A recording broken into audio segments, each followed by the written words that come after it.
चलिए, तो आज का टॉपिक हो गया थर्मल प्रॉपर्टीज ऑफ मैटर, और ये एग्जामिनेशन पॉइंट के लिए इंपॉर्टेंट है। ठीक है, कम से कम 2-3 नंबर का क्वेश्चन रहेगा ही रहेगा, इसीलिए इसको छोड़ना नहीं है। हम लोग पहले थर्मल प्रॉपर्टीज ऑफ मैटर में देखते हैं कि हीट वगैरह क्या होता है। ठीक है, अगर तुम लोग से हम पूछे कि हीट क्या है, अगर आप लोग से पूछे कि हीट क्या है तो बताओ, किसी को पता है हीट क्या है?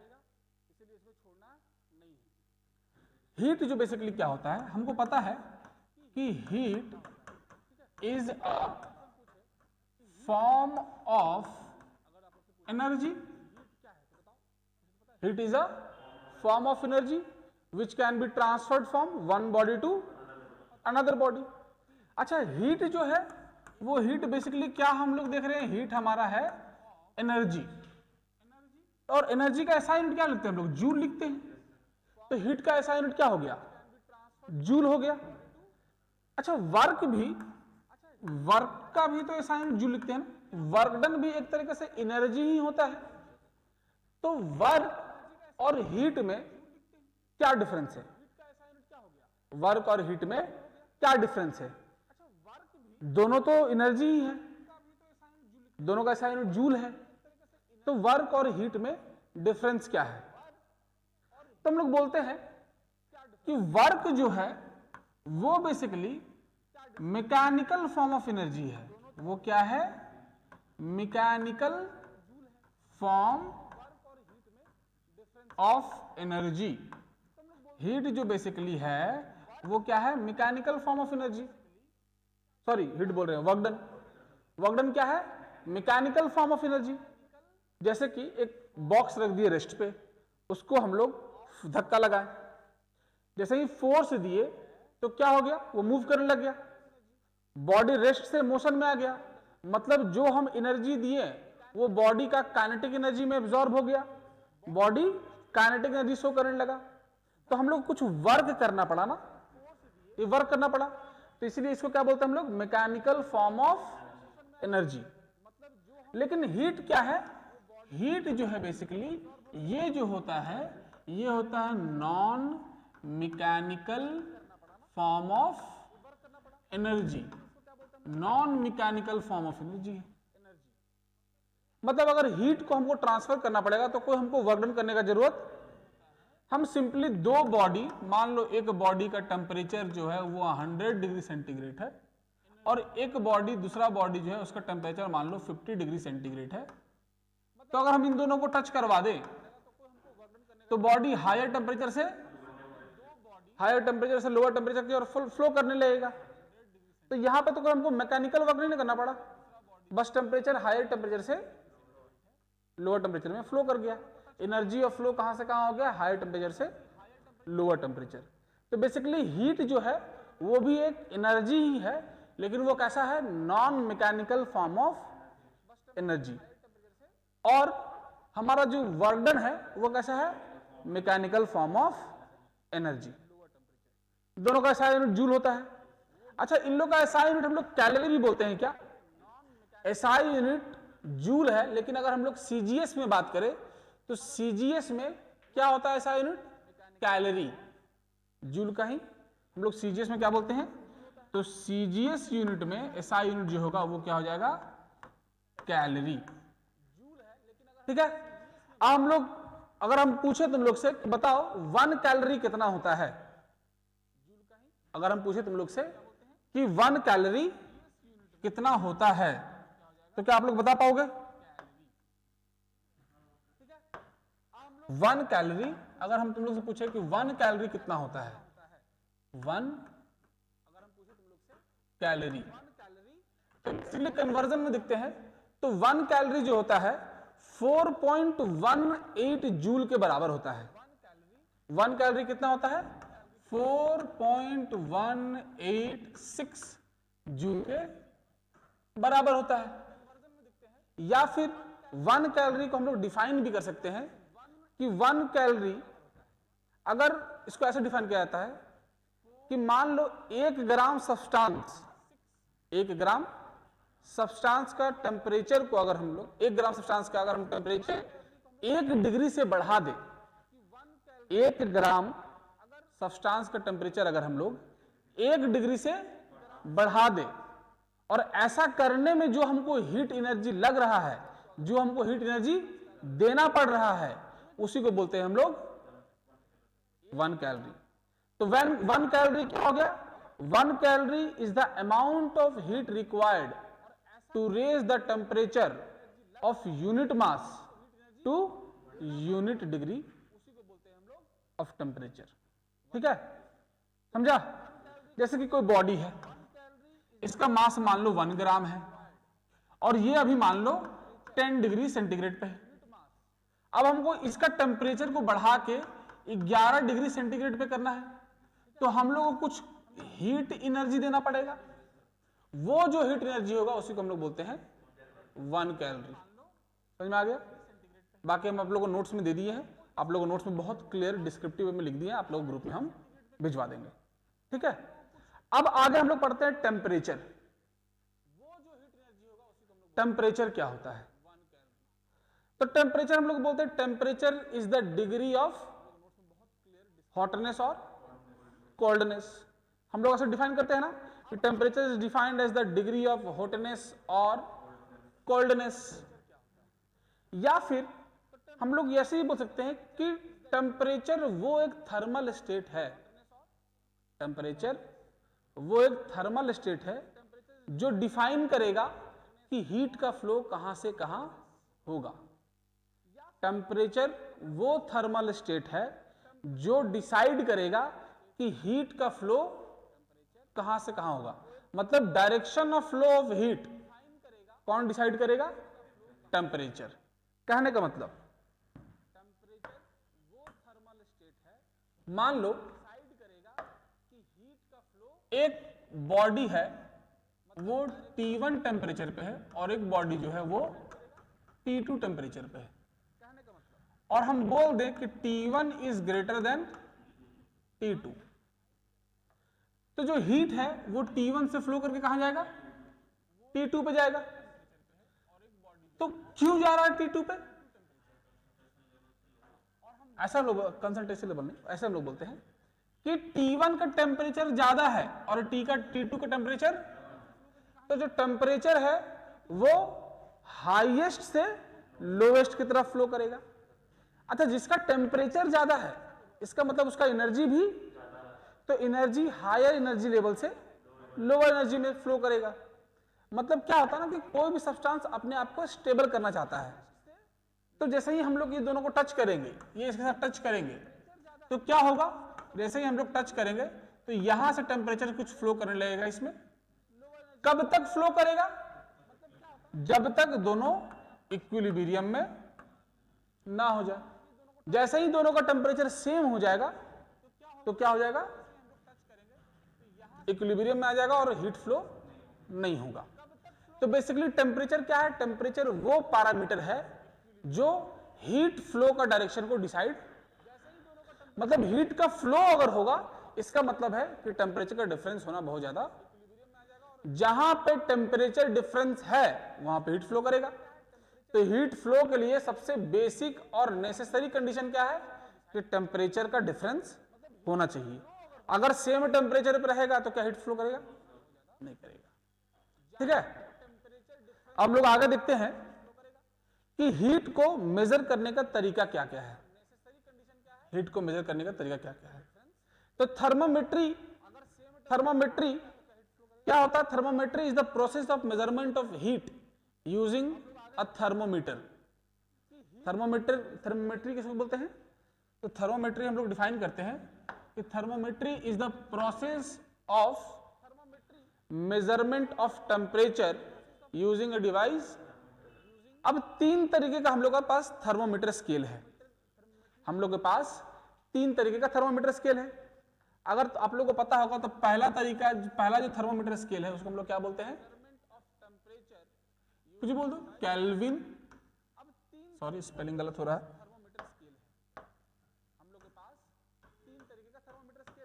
Kelvin temperature scale, kelvin temperature scale. दूसरा जो हम लोग के पास है वो होता है सेल्सियस टेम्परेचर स्केल, और एक तीसरा जो होता है वो फ़ारेनहाइट टेम्परेचर स्केल। तीन होता है, केल्विन टेम्परेचर स्केल, फिर होता है सेल्सियस टेम्परेचर स्केल, और एक होता है फ़ारेनहाइट टेम्परेचर स्केल। यही तीन बेसिक थर्मोमीटर से जिसे हम लोग टेम्परेचर को मेजर करते हैं।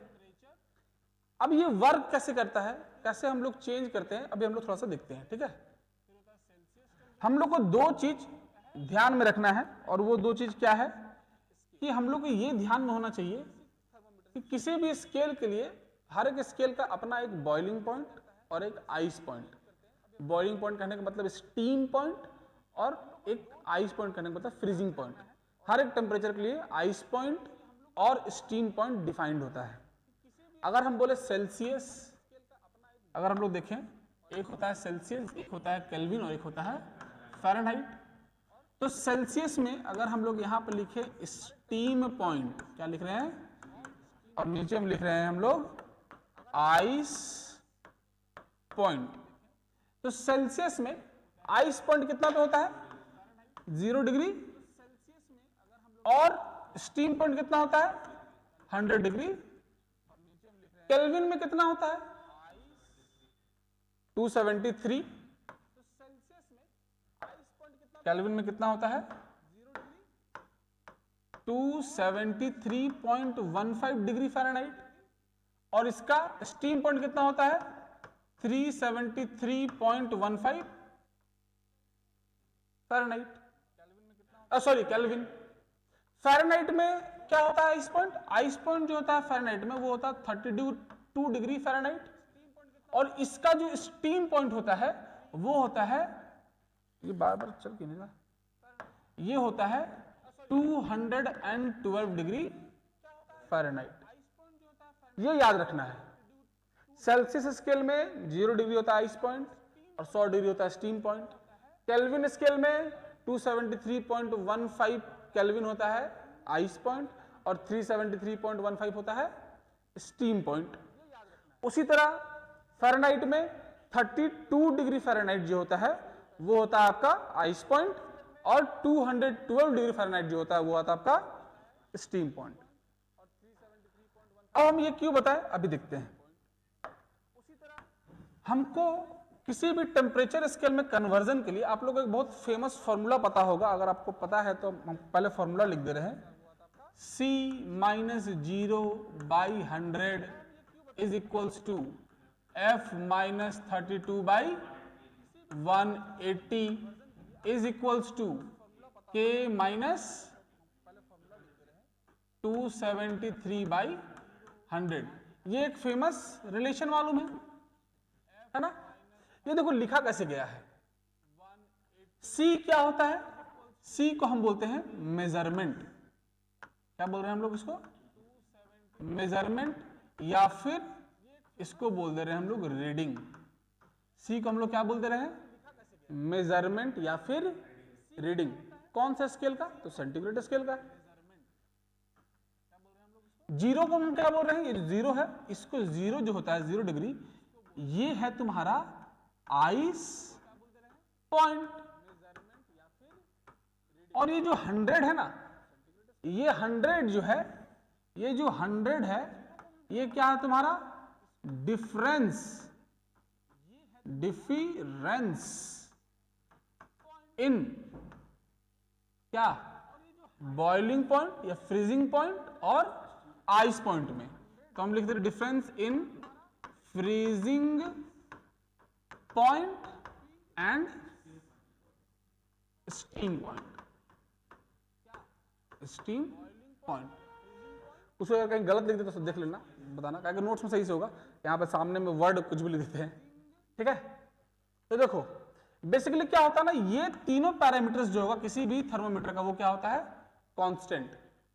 कहने का मतलब ये जो लिखे हैं ये कुछ भी नहीं लिखा हुआ, ये बस इतना ही लिखा हुआ है। ये अगर हम इसको देखो कंपेयर करें तो ये क्या लिखा हुआ है, तो ये बेसिकली लिखा हुआ है C क्या है मेरा, रीडिंग हो गया। इसको लिख सकते हैं reading minus ice point divided by steam point minus ice point. ये क्या होगा, कांस्टेंट। किसी भी थर्मोमीटर का reading minus ice point divided by steam point minus ice point क्या होगा, कांस्टेंट होगा। अब कोई भी तुम दो टेम्परेचर को कंपेयर करना है तो आराम से कर लोगे। बस उस दो टेम्परेचर या दो थर्मोमीटर स्केल का तुमको क्या क्या मालूम होना चाहिए, आइस पॉइंट मालूम होना चाहिए और स्टीम पॉइंट मालूम होना चाहिए। अगर आइस पॉइंट और स्टीम पॉइंट मालूम है तो हम टेम्परेचर को कन्वर्ट कर सकते हैं, है ना, कर सकते हैं ना। एक हम एग्जांपल देके करते हैं, एनसीईआरटी में जनरली दिया हुआ था एग्जांपल, हम एग्जांपल लेके दिखाते हैं तुम लोग को, जैसे ग्राफ से दिखाते हैं, ठीक है, ग्राफ से कन्वर्जन कैसे होता है, ग्राफ से दिखाते हैं। मान ले ये ग्राफ है, एनसीईआरटी में दिया हुआ होगा, यहां पर रख रहे हैं हम फ़ारेनहाइट स्केल को और यहां पर हम रख रहे हैं सेल्सियस स्केल को। अच्छा, सेल्सियस स्केल में जो आइस पॉइंट होगा वो कितने पे होगा, 0 डिग्री सेंटीग्रेड यहीं पे होगा, और इसका स्टीम पॉइंट कितने पे होगा, 100 डिग्री फ़ारेनहाइट। अच्छा, सेल्सियस स्केल में है कुछ होता है 32 डिग्री पे होता है, और इसका जो स्टीम पॉइंट होता है वो कितना होता है, 212 डिग्री फ़ारेनहाइट पे होता है ना। थोड़ा गलत हो गया, कुछ होता है 32 डिग्री पे होता है, और इसका जो स्टीम, अगर हम एक पॉइंट ले लीजिए तो अगर हम यहां से यहां गए तो बेसिकली ये एक्स में सी सेंटीग्रेड सी डिग्री पे आए हैं और वाई में कितना पे आए हैं, एफ डिग्री पे, फ़ारेनहाइट में कर रहे हैं। तो ये सी और एफ कितना होगा, ये सी और एफ कितना होगा, तो उसके लिए हमको पता है कि किसी भी थर्मोमीटर में रीडिंग माइनस उसका ice point divided by steam point minus ice point वो क्या होगा, कांस्टेंट होगा। तो हम लोग अभी वही कंसेप्ट को हम लोग यहां लगाएंगे। क्या करते हैं, पहले हम लिखते हैं फ़ारेनहाइट का या फिर सेल्सियस का लिख देते हैं, ठीक है। तो सेल्सियस का रीडिंग क्या दिखा रहा है, सी दिखा रहा है, और सेल्सियस का आइस पॉइंट कितना है, 0। अब मान लो नीचे में क्या आएगा, दोनों स्टीम पॉइंट और आइस पॉइंट का डिफरेंस, तो यहां पे स्टीम पॉइंट कितना पे होता है, 100 पे, और आइस पॉइंट कितना पे होता है, 0 पे। ये किसके बराबर होगा, फ़ारेनहाइट स्केल में। फ़ारेनहाइट स्केल का रीडिंग कितना है, एफ। इसका आइस पॉइंट कितना पे है, 32 डिवाइड बाई इसका स्टीम पॉइंट कितना पे है, 212 माइनस आइस पॉइंट कितना पे है, 32। तो यहां से हम लोग कैलकुलेट कर सकते हैं आसानी से। तो यहां से हम लोग लिख सकते हैं C by 100 is equals to F minus 32 by 180। ये 0 से ये 0 कैंसल, 2 का टेबल में 5 बार में 2 का टेबल में, तो हम लोग एक रिलेशन आ गया, C by 5 is equals to F minus 32 by. मतलब अगर तुमको किसी भी स्केल को किसी अदर स्केल में कन्वर्जन करने के लिए बोले तो आप लोग कर सकते हो आराम से। बस तुमको ध्यान क्या रखना है कि C, मतलब कि अगर मान लो सेंटीग्रेड में कर रहे हैं तो reading in centigrade minus ice point divided by steam point minus ice point हमेशा क्या होता है, कांस्टेंट होता है। अब दुनिया का कोई भी स्केल आ जाए, तुमको कन्वर्ट करना होगा तो तुमको बेसिकली क्या मालूम रहना चाहिए, उस स्केल का आइस पॉइंट और स्टीम पॉइंट अगर मालूम है तो हम कन्वर्जन आराम से कर सकते हैं। तो आप लोग एक क्वेश्चन करके दिखाओगे, एक क्वेश्चन करके दिखाओगे, हम इसको ऊपर थोड़ा सा शिफ्ट कर दे, ऊपर कर दे कि इसको क्या करें, फॉर्मूला तुम लोग को याद नहीं होगा क्या, फॉर्मूला दिखा देगा, ऐसे तो याद हो गया होगा ना जी। अगर नहीं याद होगा तो हम इसको यहां कर दे रहे हैं, और एक हम क्वेश्चन दे रहे हैं, कन्वर्ट, देखो convert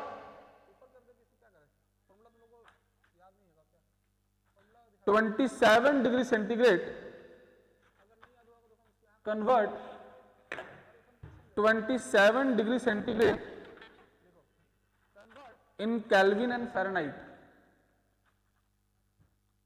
convert 27 degree centigrade in kelvin and Fahrenheit. 27 degree centigrade को केल्विन और फ़ारेनहाइट में बदलना है। एक बार जल्दी से करके दिखाओ, जल्दी से करके दिखाओ। ऑनलाइन वाले अगर कर रहे हैं तो बताइएगा आप लोग आंसर कमेंट में। सबको गुड मॉर्निंग, सबको गुड मॉर्निंग। साउंड रिपीट हो रहा है, एक बार जल्दी से करके दिखाओ, जल्दी से करके दिखाओ। ऑनलाइन वाले देखो बच्चा, हमारे तरफ साउंड तो ठीक लग रहा है हमको यहाँ पे। सबको गुड मॉर्निंग, सबको गुड मॉर्निंग। साउंड रिपीट हो रहा है। ऑनलाइन वाले भी करके बताएंगे, अगर कोई कर रहे हैं तो जल्दी से बताइए कितना आंसर आ रहा है। देखो बच्चा, हमारे तरफ साउंड तो ठीक लग रहा है हमको यहाँ पे। गुड मॉर्निंग अंकित।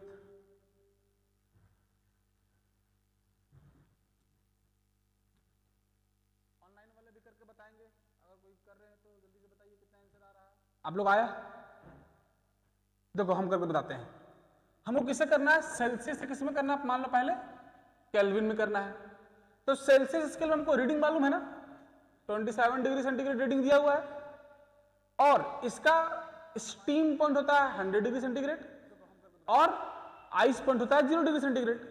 उसको हमको कन्वर्ट किस में करना है?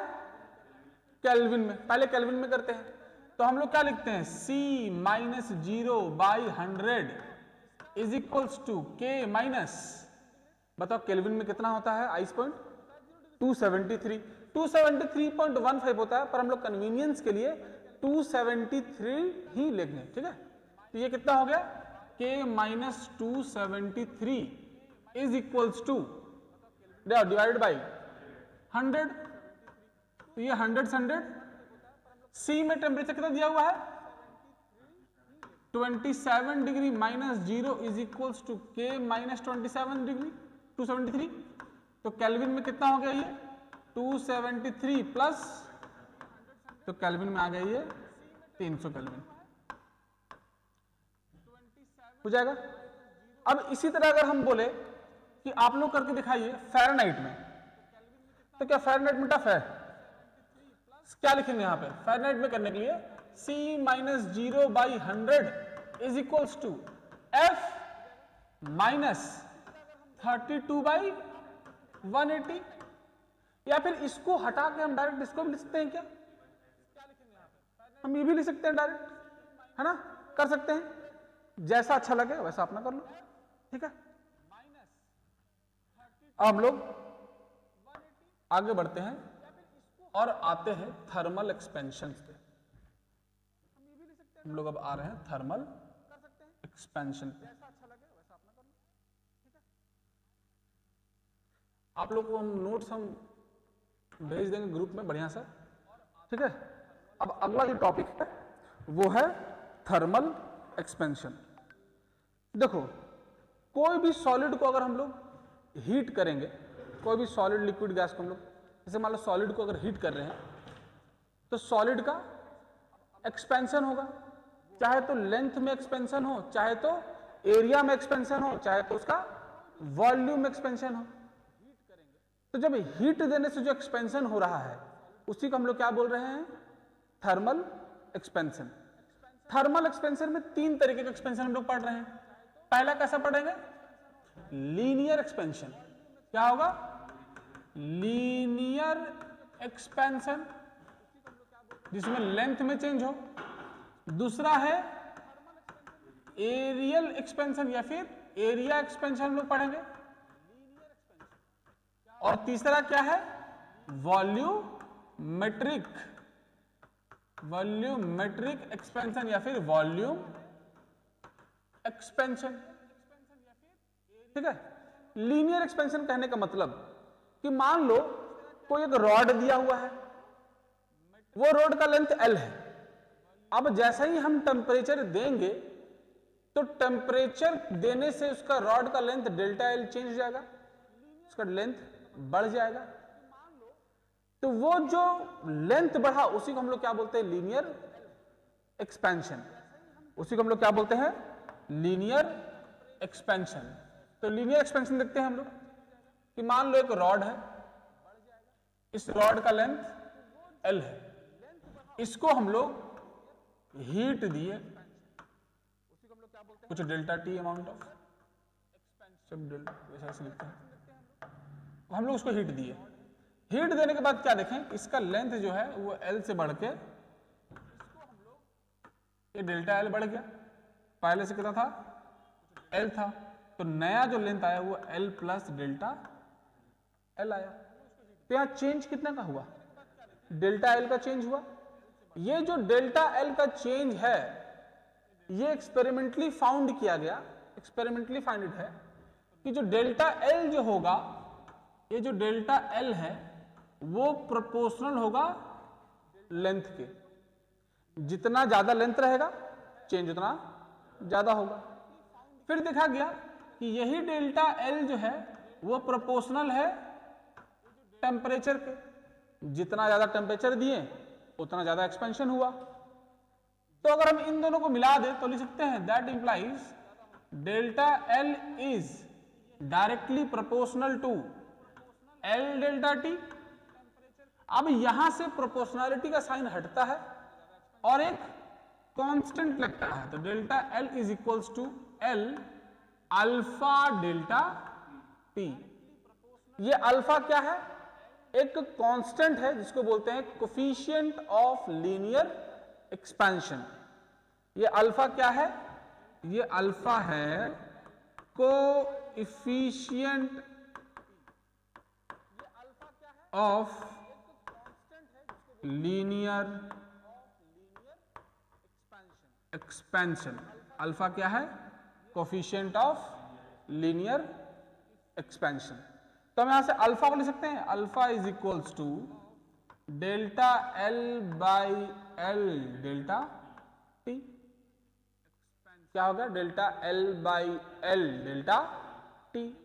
मतलब अगर हम थर्मल लीनियर एक्सपेंशन को डिफाइन करें तो बोल सकते हैं linear expansion, coefficient of linear expansion is the ratio of change in length per unit length per unit temperature, ratio of change in length per unit temperature को हम लोग क्या बोलते हैं, कोफिशिएंट ऑफ लीनियर एक्सपेंशन। ठीक है, हम लोग आगे बढ़े, थोड़ा सा समझ में आया, कोई दिक्कत होगा बोलो वो, ठीक है। तो हम लोग क्या देखें कि जो कोफिशिएंट ऑफ लीनियर एक्सपेंशन आया अल्फा, वो अल्फा कितना आया, तो अल्फा जो हमारा आया delta L by L delta T। कहने का मतलब देखो, इफ या फिर चलो लेट कर लेते हैं, तो अल्फा जो हमारा आया let L1 and L2 be the length at temperature T1 and T2 respectively। और हम लोग इसमें लेके चल रहे हैं T2 is greater than T1। अगर L1 जो लेंथ है वो T1 टेम्परेचर पे है और L2 जो लेंथ है वो मेरा T2 टेम्परेचर पे है, तब जो हम लोग देखेंगे कि जो चेंज इन लेंथ या फिर अल्फा अगर हम निकाले, लीनियर एक्सपेंशन निकाले, वो कितना होगा, अल्फा क्या होता है डेल्टा L। डेल्टा L जब हम कोई बॉडी को हीट करेंगे तो एक्सपेंड करेगा, तो final length minus initial length, यही होगा डेल्टा L। तो हम फाइनल लेंथ में तो बोल सकते हैं कि फाइनली लेंथ इसका L2 हो गया और इनिशियल लेंथ इसका कितना था L1 डिवाइडेड बाई, यहां पे क्या है L तो इनिशियल लेंथ को बोलते हैं ना, तो L का मतलब हो जाएगा यहां पे L1 इंटू डेल्टा T का मतलब T2 minus of T1, delta 2 का मतलब हो गया T2 माइनस ऑफ T1। तो अल्फा को लिखने समझ में आ गया, L2 minus L1 divide by L1 into T2 minus T1। कोई दिक्कत वाला बात नहीं। तो अगर हम तुमसे पूछे यहाँ पे कि बताओ L2 कितना है या फिर चेंज इन लेंथ कितना हुआ, फाइनल लेंथ कितना हुआ, तो क्या हम यहां से लिख सकते हैं, देखो ऐसे L2 minus L1 is equals to alpha into L1 T2 minus of T1। That implies L2 is equals to L1 plus alpha L1 T2 minus of T1। क्या देखो तो दोनों जगह L1 कॉमन है, तो हम यहां से बोल सकते हैं L2 जो होगा वो L1 1 plus of alpha T2 minus of T1 होगा। दैट इंप्लाइज कि जो L2 होगा वो L1 into 1 plus of alpha delta T है। समझ में आया? पक्का? ऑनलाइन में समझ में आ रहा? जहां पे दिक्कत होगा बोलिएगा बच्चा लोग।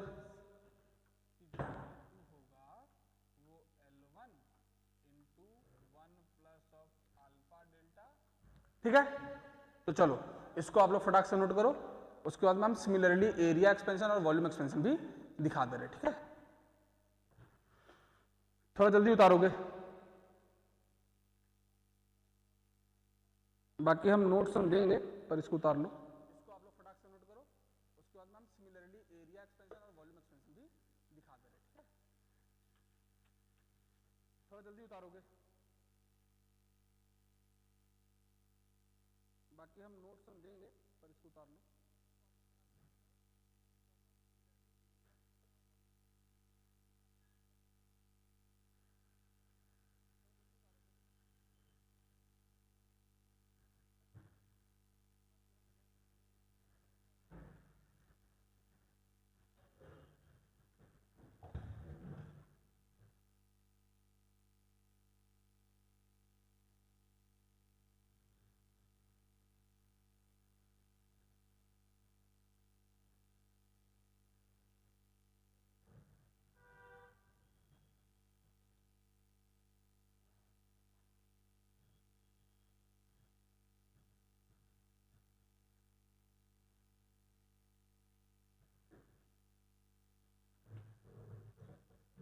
कितने लोग लाइव में हैं?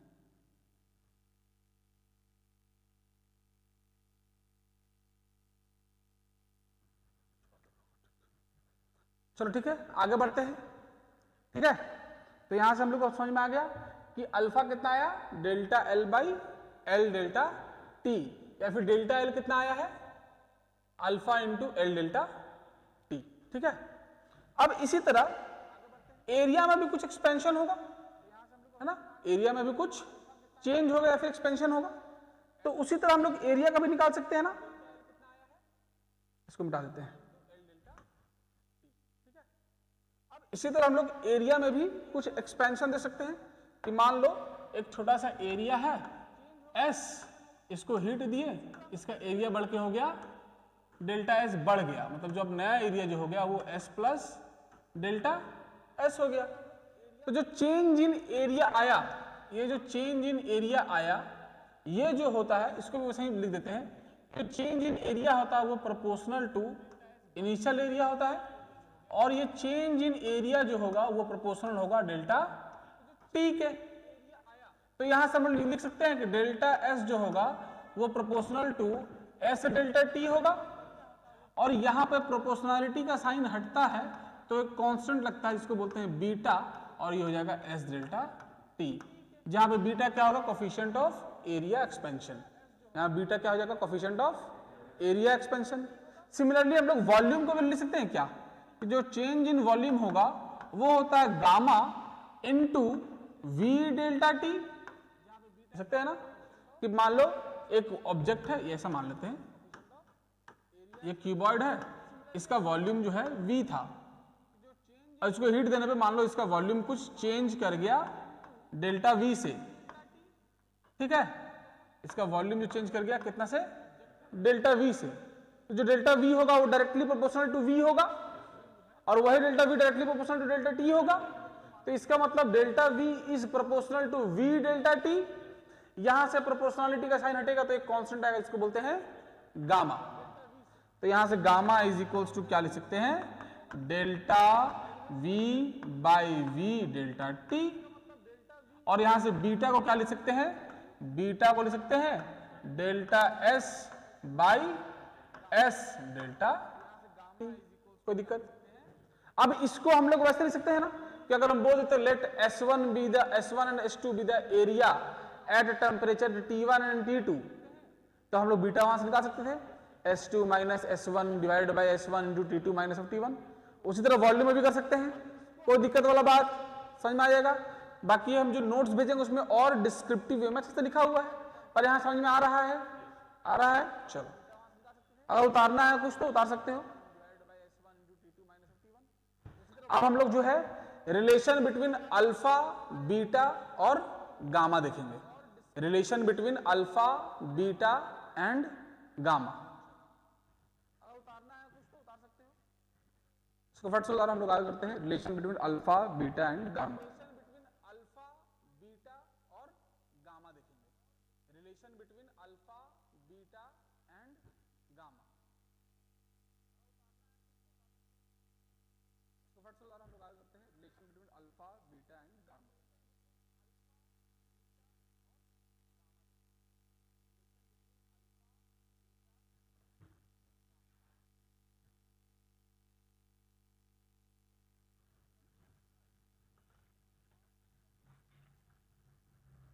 आगे बढ़े, आप लोग पढ़ने वाले हैं relation between alpha, beta and gamma. Linear expansion, surface expansion और वॉल्यूम एक्सपेंशन में क्या रिलेशन है, वही हम लोग आप आगे देखने वाले हैं। ठीक है, देखो आप लोग पढ़ने वाले हैं relation between alpha, beta and. अगर हम ऐसा कंसीडर कर ले कि एक सॉलिड है जिसका लेंथ कितना है, L है, सरफेस एरिया कितना है, S है, और वॉल्यूम कितना है, V है। इसको जब हम लोग हीट किए या टेम्परेचर दिए डेल्टा T, तो इसका जो न्यू लेंथ होगा, न्यू लेंथ जो होगा वो L प्लस डेल्टा L हो जाएगा। उसी तरह न्यू एरिया क्या होगा, S प्लस, और उसी तरह न्यू वॉल्यूम क्या होगा, V प्लस डेल्टा V। ठीक है, अब हम लोग सबसे पहले रिलेशन देखेंगे, relation between alpha and beta. Relation between alpha and beta. Alpha क्या था, कोफिशिएंट ऑफ लीनियर एक्सपेंशन, और बीटा क्या था, कोफिशिएंट ऑफ एरिया एक्सपेंशन। तो हम लोग अब सबसे पहले जो हेडिंग दे रहे हैं वो हेडिंग क्या है, हम लोग लिख रहे हैं, यहां तक बोर्ड में नजर आ रहा है ना, अल्फा एंड बीटा। अल्फा क्या था, कोफिशिएंट ऑफ लीनियर, हाँ आ जाएगा, relation between alpha and beta.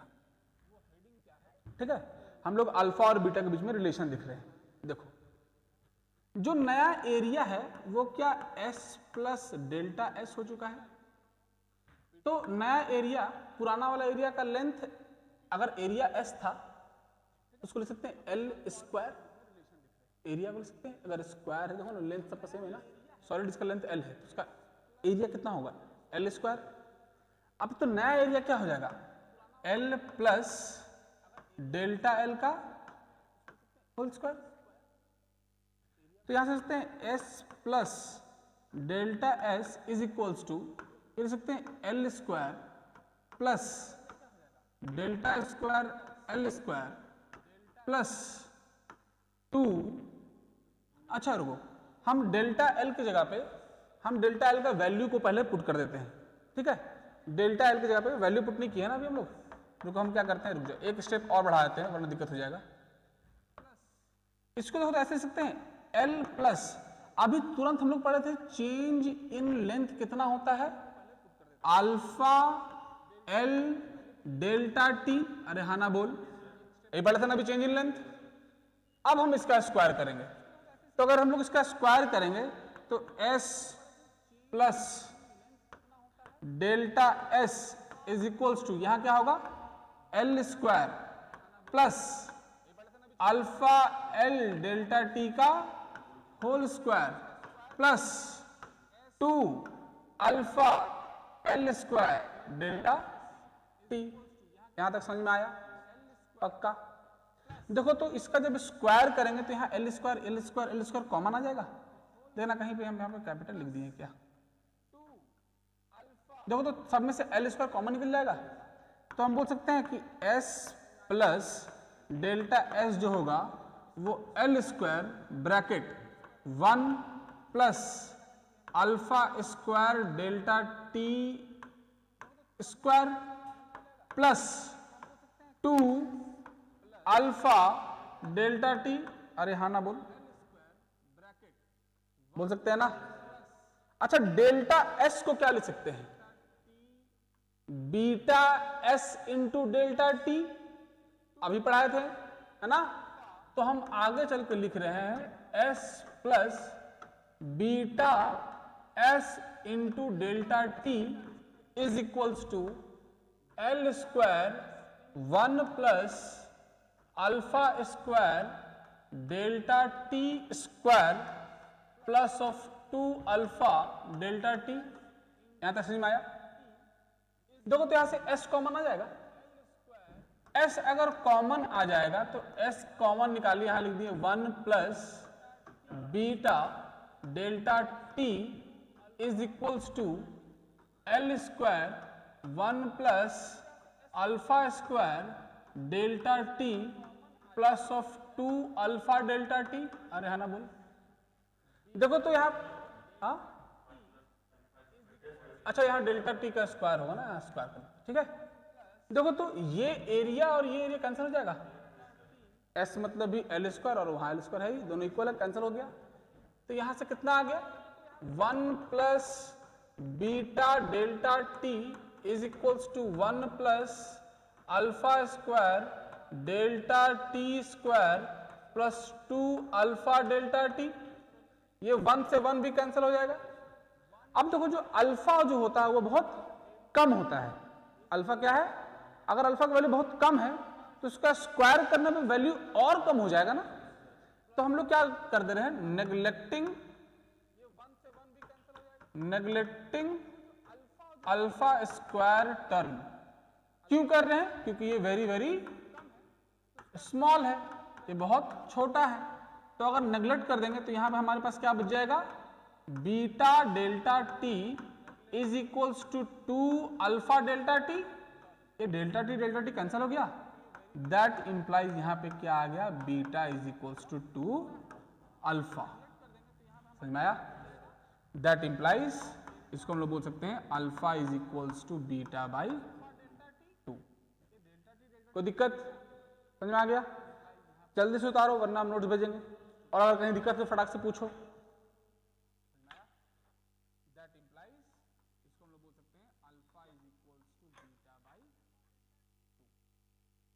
दिक्कत समझ में आ गया? जल्दी से उतारो वरना हम नोट्स भेजेंगे, और अगर कहीं दिक्कत तो फटाक से पूछो।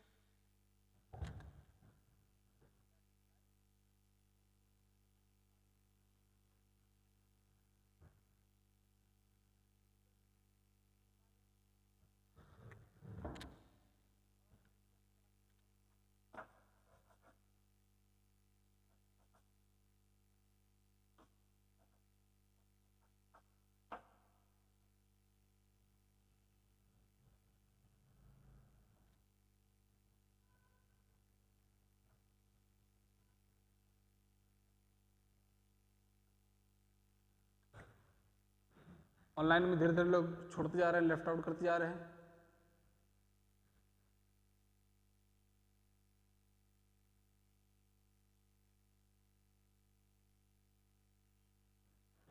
ऑनलाइन में किसी को दिक्कत हो रहा है? बाबू लोग किसी को दिक्कत हो रहा है तो बताओ। कहीं पे अगर दिक्कत है तो कमेंट सेक्शन में बोलो।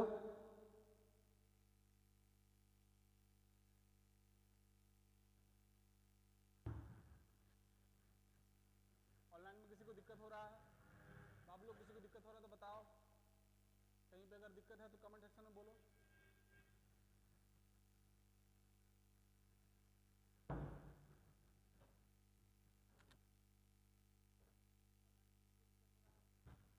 अच्छा, निशु भारती बताओ बच्चा, कहां से रिपीट करना है? निशु भारती,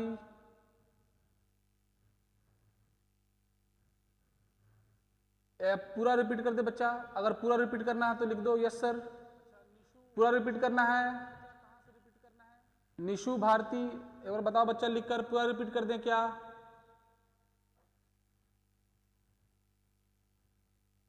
पूरा रिपीट कर दे बच्चा। अगर पूरा रिपीट करना है तो लिख रही है नो सर। कहां से रिपीट करना बच्चा, कहां समझ में नहीं आया है? हाफ। अच्छा ठीक है, हम इसको पूरा ही एक बार रिपीट कर देते हैं। देखो हम क्या किए कि एक सॉलिड लिए जिसका जो लेंथ है वो L है, इसका सरफेस एरिया S है, एरिया S है और वॉल्यूम V है। अब इस सॉलिड को हम लोग हीट दिए डेल्टा T, तो इसका लेंथ में एक्सपेंशन हुआ L plus delta L, area में एक्सपेंशन हुआ डेल्टा S, जब नया एरिया बन गया वो S प्लस डेल्टा S बन गया और वॉल्यूम हो गया V प्लस डेल्टा V। हमको अब अल्फा और बीटा मतलब कि लीनियर एक्सपेंशन और एरिया एक्सपेंशन में रिलेशन देखना था। तो हम लोग क्या किए, लीनियर और एरिया को आपस में लिंक किए। हमको पता है कि अगर एक स्क्वायर ले लेते हैं जिसका साइड अगर L है, इसका एरिया क्या हो जाएगा, एरिया हो जाएगा L स्क्वायर। तो देख लो एरिया क्या हो गया, नया जो एरिया हुआ वो S प्लस डेल्टा S हो गया। तो जो नया एरिया का फॉर्मूला बनेगा वो L प्लस डेल्टा L हो जाएगा ना। अगर S रहता तो एरिया लिखते हैं L स्क्वायर क्योंकि लेंथ होता है L, लेकिन अब लेंथ कितना हो गया L प्लस डेल्टा L। तो साइड जो है स्क्वायर का जो साइड है वो L प्लस डेल्टा L हो गया है। तो इसका मतलब जो एरिया होगा वो L प्लस डेल्टा L का होल स्क्वायर होगा। अच्छा ये डेल्टा L को हम लोग अल्फा डेल्टा T लिख सकते हैं। अभी तुरंत पढ़े थे हम लोग, लीनियर एक्सपेंशन में हम लोग पढ़े थे, हम लोग वहां फॉर्मूला निकाले थे कि जो चेंज इन लेंथ जो होता है वो अल्फा L डेल्टा T होता है। अभी प्रीवियस हम लोग देखे थे, इसका वैल्यू हम लोग यहां पुट कर दिए। अब स्क्वायर कर दिए हैं और स्क्वायर करने के बाद हम यहां से कुछ कॉमन निकालिए। L स्क्वायर वाला जो टर्म है यहां सब में कॉमन आ रहा था तो कॉमन निकाल के बाहर कर लिए। अब देखो यहां पे चेंज इन एरिया हो रहा है, तो अगर चेंज इन एरिया हो रहा है तो चेंज इन एरिया को हम लोग लिख सकते हैं beta into S delta T, ये होगा ना चेंज इन एरिया। अब हम लोग पढ़े थे area expansion beta into S delta T। अब यहां से हम लोग S कॉमन निकालिए, ये 1 प्लस बीटा डेल्टा T हो गया। अच्छा S मतलब क्या, इनिशियल सरफेस एरिया, और इनिशियल सरफेस एरिया कितना था L स्क्वायर। देखो ये और ये तो बराबर हो गया ना, तो दोनों को हम लोग कट कर दिए। तो यहां पे क्या बच गया 1 plus beta delta T is equals to 1 plus alpha square delta square plus 2 alpha delta T। अब देखो ये 1 1 इक्वल था तो कैंसिल हो गया। अब जो अल्फा का वैल्यू जो होता है बहुत स्मॉल होता है, अगर बहुत स्मॉल है लीनियर एक्सपेंशन अल्फा तो उसका स्क्वायर करने पे और भी छोटा नंबर हो जाएगा। 0.2 और 0.2 को स्क्वायर करेंगे तो छोटा ही नंबर मिल जाएगा ना। तो जब भी स्मॉल नंबर होता है तो स्मॉल नंबर का स्क्वायर करने पे उससे भी छोटा नंबर मिलता है। तो हम क्या किए, जो छोटा वाला टर्म था इसको नेग्लेक्ट कर दिए, हटा दिए, वो बहुत ही ज्यादा छोटा था उसको हम लोग हटा दिए। तो क्या बच गया beta delta T is equals to 2 alpha delta T। यहां से डेल्टा T कैंसिल, बीटा बराबर 2 अल्फा। ठीक है, ठीक है बच्चा। निशु भारती और कोई दिक्कत है बच्चा?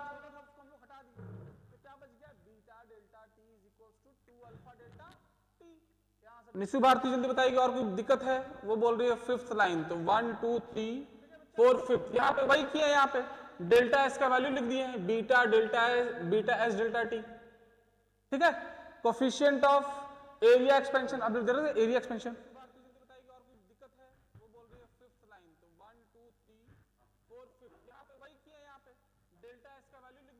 ठीक है, यहां तक कोई दिक्कत?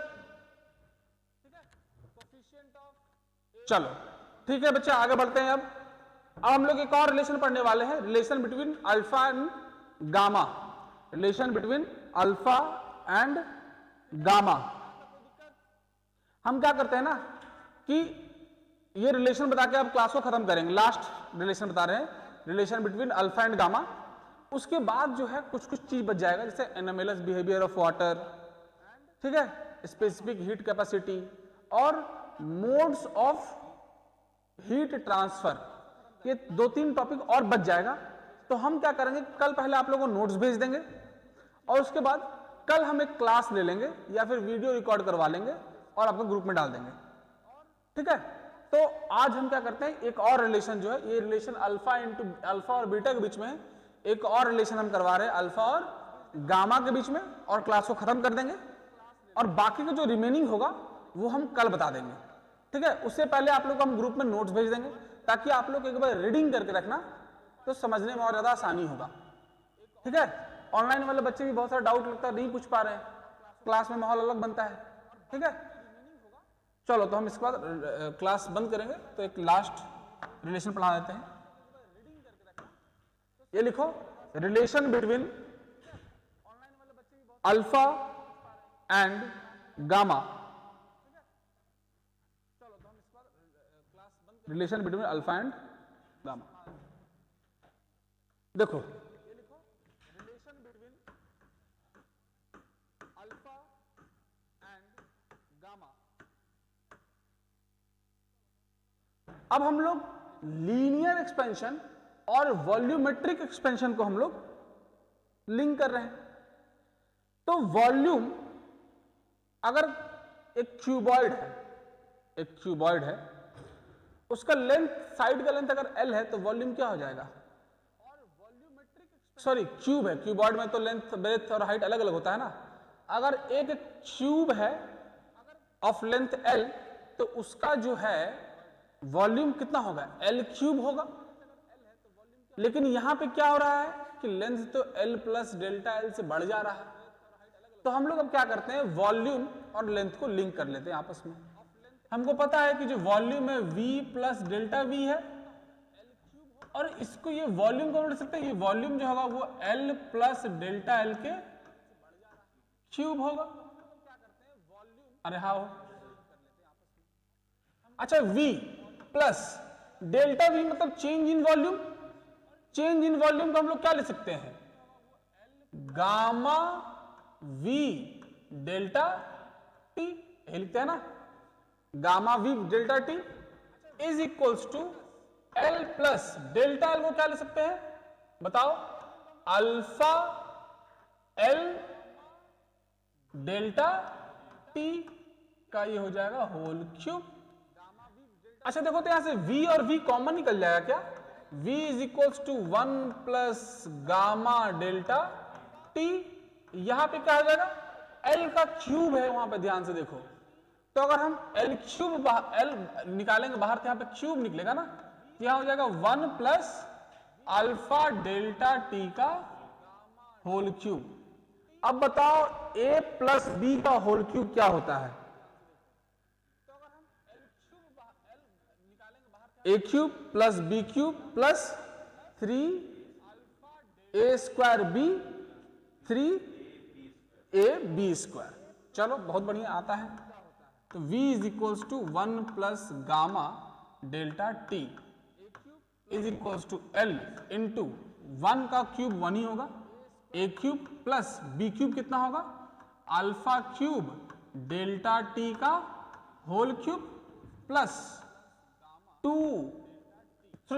3AB square. तो 3A का वैल्यू 1 और B स्क्वायर कहने का मतलब alpha square delta T square plus 3A square भी, तो लिखेंगे प्लस ऑफ 3A स्क्वायर करेंगे तो 1 का स्क्वायर तो 1 ही होने वाला है, अल्फा डेल्टा T, ये हो जाएगा A स्क्वायर B। अच्छा सॉरी, यहाँ L क्यूब छूट गया है। अब देखो, ये जो वॉल्यूम है, वॉल्यूम का मतलब L क्यूब, तो ये वॉल्यूम से ये L क्यूब तो कैंसिल हो गया।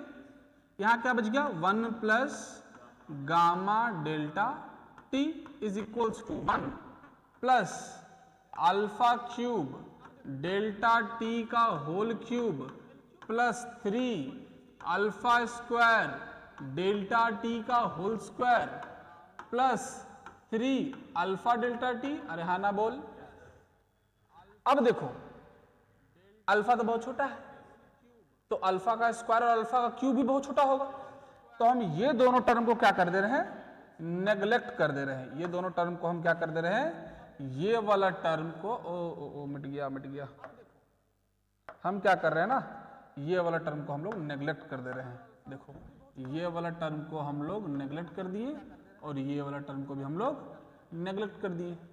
अभी बता दे प्रीवियस में कि अल्फा बहुत छोटा है, तो उसका स्क्वायर करने पे और छोटा, तो क्यूब करने पे और छोटा नंबर मिलेगा। तो हम क्या कर दे रहे हैं? दोनों को नेग्लेक्ट कर दे रहे हैं। तो अगर नेग्लेक्ट कर दिए तो यहां पे मेरे पास क्या बच गया बच्चा? ये देखो, तो 1 कैंसिल भी हो जाएगा क्या? तो यहां पे gamma delta T is equals to 3 alpha delta T होगा, ये डेल्टा टी से डेल्टा टी, तो ये gamma is equals to 3 alpha आया, या फिर alpha is equals to gamma by 3।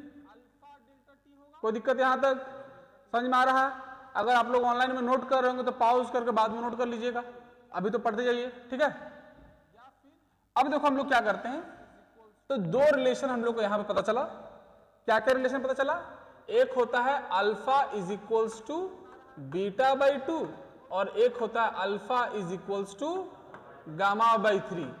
That implies हम लोग बोल सकते हैं कि alpha is equals to beta by 2 is equals to gamma by 3।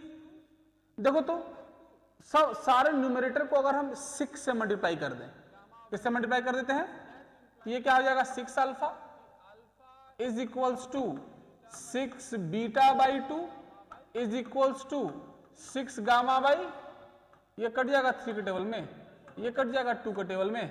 तो यहां पे एक रिलेशन क्या आ गया, 6 alpha is equals to 3 beta is equals to 2 gamma. आप लोग को हो सकता है कि एमसीक्यू में अल्फा बीटा गामा या फिर ये रिलेशन कुछ भी पूछ सकता है, एमसीक्यू तो होगा ना एग्जाम। तो हम लोग पढ़ लिए, हीट पढ़ लिए, टेम्परेचर पढ़ लिए, लीनियर एक्सपेंशन पढ़ लिए। लीनियर एक्सपेंशन हम लोग क्या क्या पढ़े, 3 टॉपिक पढ़े लीनियर एक्सपेंशन में, सॉरी एक्सपेंशन में हम लोग 3 टॉपिक पढ़े। पहला नाम है लीनियर एक्सपेंशन, दूसरा नाम है एरिया एक्सपेंशन, तीसरा नाम है वॉल्यूमेट्रिक एक्सपेंशन। उसके बाद फिर हम लोग पढ़े relation between alpha beta and gamma, यहां तक हो चुका है। अब नेक्स्ट क्लास में एनामेलस बिहेवियर ऑफ वाटर से पढ़ाना चालू करेंगे, उसका हम नोट्स अभी ही भेज दे रहे हैं, ठीक है। एनामेलस बिहेवियर ऑफ वाटर अभी ग्रुप में जो नोट्स भेजा जाएगा उसमें है, उसमें तो आप लोग कोशिश कीजिएगा कि एक बार पढ़ के रखिएगा और मैक्सिमम लोग ट्राई कीजिए कि क्लास कर सके। कल हम लास्ट क्लास लेंगे, ठीक है, कल हम ही लेंगे, एक लास्ट क्लास लेंगे। और कोशिश कीजिए कि जो अगर आसपास में रह रहे रांची में है वो लोग आकर ऑनलाइन ना करके ऑफलाइन करें। अगर पॉसिबल नहीं है तो ऑनलाइन में कम से कम जुड़े, क्योंकि बच्चा बहुत कम दिख रहा है, ठीक है। और ये चैप्टर इंपॉर्टेंट है तो आपको पढ़ लेना चाहिए मेरे हिसाब से, ठीक है। चलिए, थैंक यू।